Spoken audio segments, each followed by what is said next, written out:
사랑하는 성도 여러분, 오늘 우리는 시간과 공간을 넘어 가장 깊은 영적 울림을 담은 한 통의 편지 속으로 여행을 떠나려 합니다.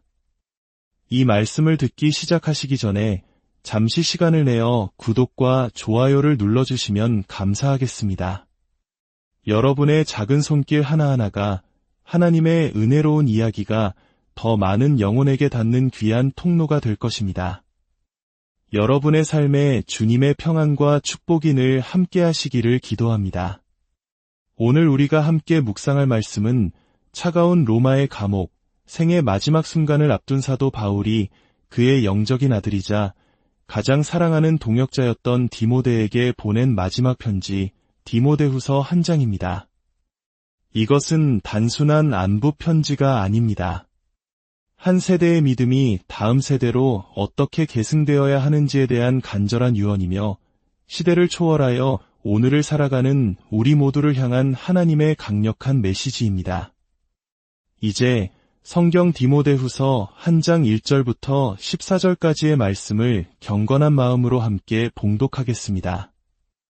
하나님의 뜻으로 말미암아 그리스도 예수 안에 있는 생명의 약속대로 그리스도 예수의 사도된 바울은 사랑하는 아들 디모데에게 편지하노니 하나님 아버지와 그리스도 예수 우리 주께로부터 은혜와 긍휼과 평강이 내게 있을지어다. 내가 밤낮 간구하는 가운데 쉬지 않고 너를 생각하여 청결한 양심으로 조상적부터 섬겨오는 하나님께 감사하고 내 눈물을 생각하여 너 보기를 원함은 내 기쁨이 가득하게 하려 함이니 이는 내 속에 거짓이 없는 믿음이 있음을 생각함이라. 이 믿음은 먼저 내 외조모 로이스와 내 어머니 유닉의 속에 있더니 내 속에도 있는 줄을 확신하노라. 그러므로 내가 나의 안수함으로 내 속에 있는 하나님의 은사를 다시 부릴 듯 하게 하기 위하여 너로 생각하게 하노니 하나님이 우리에게 주신 것은 두려워하는 마음이 아니요 오직 능력과 사랑과 절제하는 마음이니 그러므로 너는 내가 우리 주를 증언함과 또는 주를 위하여 갇힌 자된 나를 부끄러워하지 말고 오직 하나님의 능력을 따라 복음과 함께 고난을 받으라. 하나님이 우리를 구원하사 거룩하신 소명으로 부르심은 우리의 행위대로 하심이 아니요 오직 자기의 뜻과 영원 전부터 그리스도 예수 안에서 우리에게 주신 은혜대로 하심이라. 이제는 우리 구주 그리스도 예수의 나타나심으로 말미암아 나타났으니 그는 사망을 패하시고 복음으로써 생명과 섞지 아니할 것을 드러내신지라. 내가 이 복음을 위하여 선포자와 사도와 교사로 세우심을 입었노라. 이로 말미암아 내가 또 이 고난을 받되 부끄러워하지 아니함은 내가 믿는 자를 내가 알고 또한 내가 그에게 의탁한 것을 그날까지 그가 능히 지키실 줄을 확신함이라.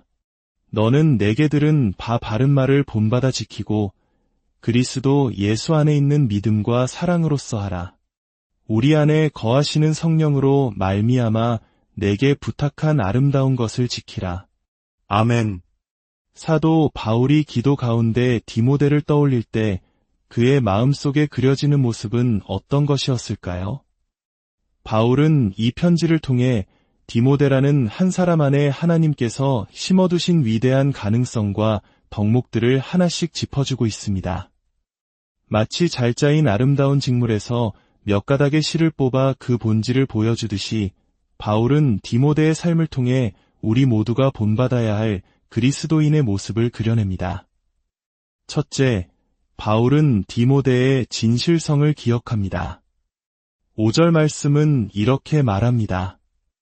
이는 내 속에 거짓이 없는 믿음이 있음을 생각함이라. 여기서 거짓이 없는으로 번역된 헬라어 단어는 이선이 없는이라는 뜻을 가집니다. 고대 그리스 연극에서 배우들은 가면을 쓰고 무대에 올랐습니다. 자신의 본 모습이 어떻든 가면을 통해 다른 사람의 역할을 연기했던 것이죠. 바로 이 배우를 히포크리테스, 즉 위선자라고 불렀습니다. 바울은 수많은 사람들을 만나며 겉과 속이 다른 가면을 쓴 신앙인들을 숱하게 보았을 것입니다. 겉으로는 경건해 보이지만 그 가면 뒤에는 다른 욕망과 본 모습을 숨기고 있는 사람들 말입니다. 그러나 디모데는 달랐습니다.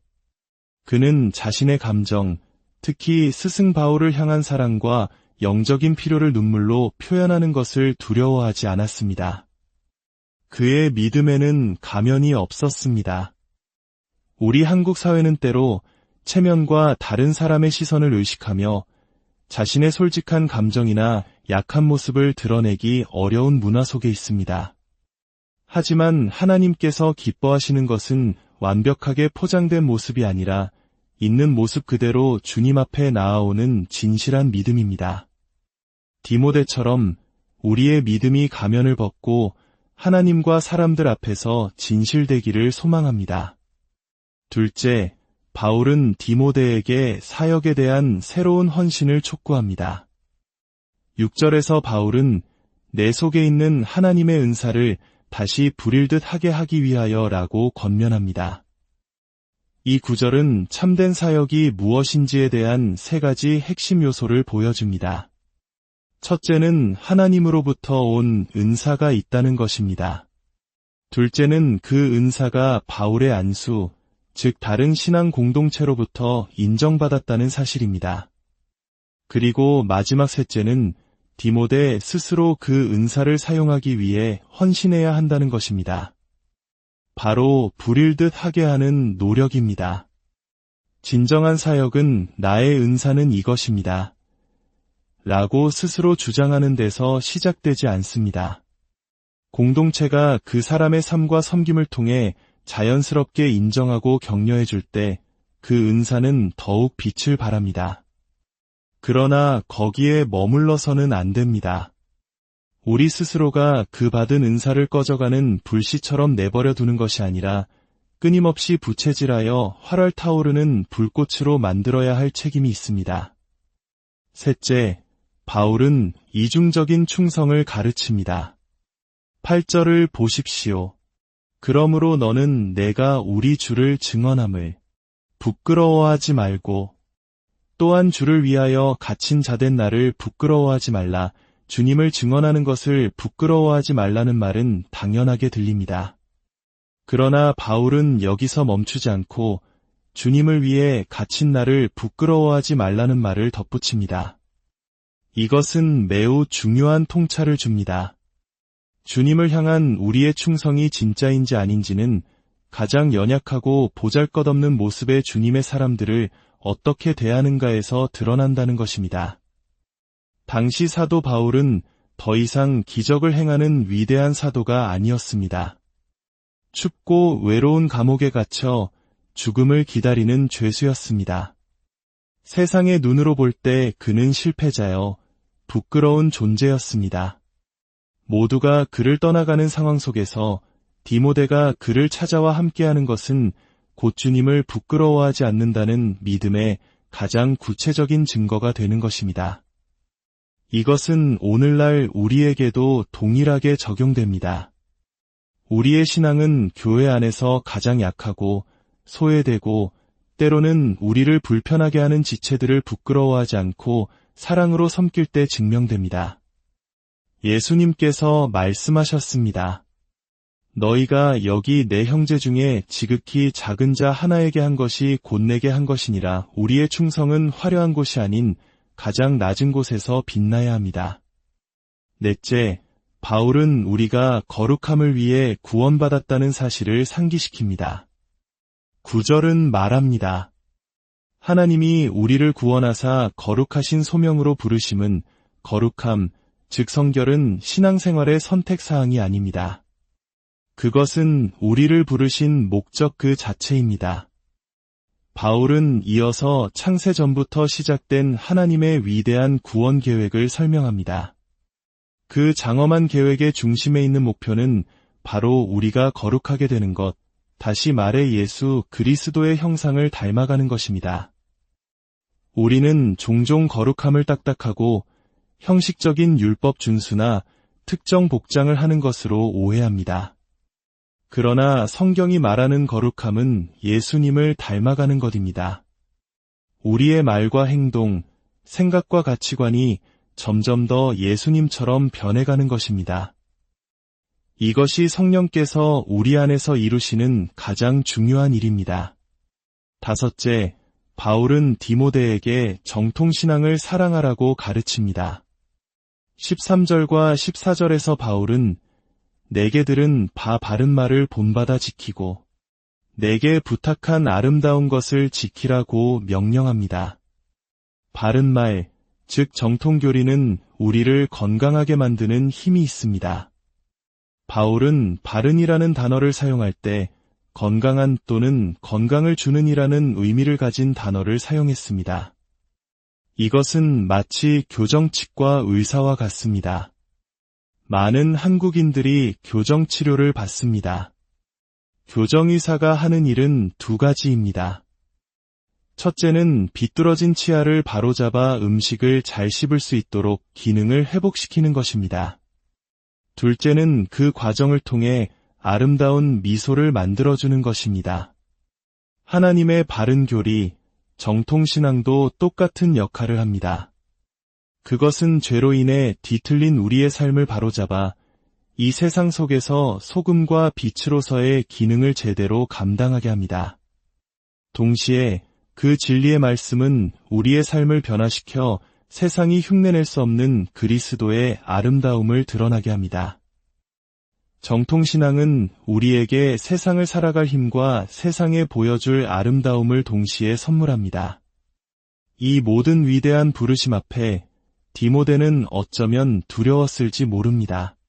우리 역시 마찬가지입니다. 진실하게, 헌신하며, 충성스럽고, 거룩하게, 그리고 바른 신앙을 지키며 살아가는 것은 너무나 큰 짐처럼 느껴질 수 있습니다.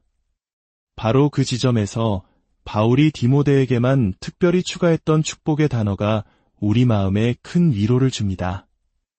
2절을 다시 보십시오. 은혜와 긍휼과 평강이 내게 있을지어다. 바울의 다른 서신서에서는 보통 은혜와 평강만을 기원합니다. 그러나 유독 디모데에게는 긍휼이라는 단어를 추가했습니다. 긍휼은 무엇입니까? 그것은 연약하고 상처받고 넘어진 자를 불쌍히 여겨 일으켜 세우시는 하나님의 자비입니다. 바울은 디모데의 연약함을 알고 있었습니다. 그리고 그 모든 연약함에도 불구하고 하나님의 긍휼이 그를 붙들어 주실 것을 확신했습니다. 사랑하는 성도 여러분, 이 말씀은 바로 당신을 위한 것입니다. 하나님께서는 우리의 연약함을 아십니다. 우리의 두려움과 자기의심을 아십니다. 그래서 우리에게 은혜와 평강뿐만 아니라 넘치는 긍휼을 약속하십니다. 그 긍휼의 힘에 의지하여 사도 바울이 디모데의 마음판에 새겼던 위대한 가치들을 오늘 우리의 삶에 새겨나갈 수 있기를 바랍니다. 하나님께서 친히 우리의 삶에 그분의 아름다운 서명을 남기시고 이 시대를 섬기는 그분의 귀한 도구로 우리를 사용하실 것입니다. 함께 기도하겠습니다. 하늘에 계신 우리 아버지, 사도 바울을 통해 디모데에게 그리고 오늘 우리에게 주신 생명의 말씀을 감사드립니다. 우리 안에 위선 없는 진실한 믿음을 주시고 주신 은사를 불일듯 일으켜 주님과 교회를 위해 헌신하게 하옵소서. 주님을 향한 충성이 가장 연약한 지체들을 향한 사랑으로 나타나게 하시며 우리의 삶이 날마다 예수 그리스도를 닮아 거룩하여지게 하옵소서. 바른 진리의 말씀이 우리를 건강하게 하고 아름답게 하여 세상 속에서 주님의 영광을 드러내는 복된 인생이 되게 하여 주시옵소서. 우리의 모든 연약함을 아시는 주님의 긍휼하심에 의지하오니 우리를 붙드시고 끝까지 인도하여 주옵소서. 우리 주 예수 그리스도의 이름으로 기도합니다.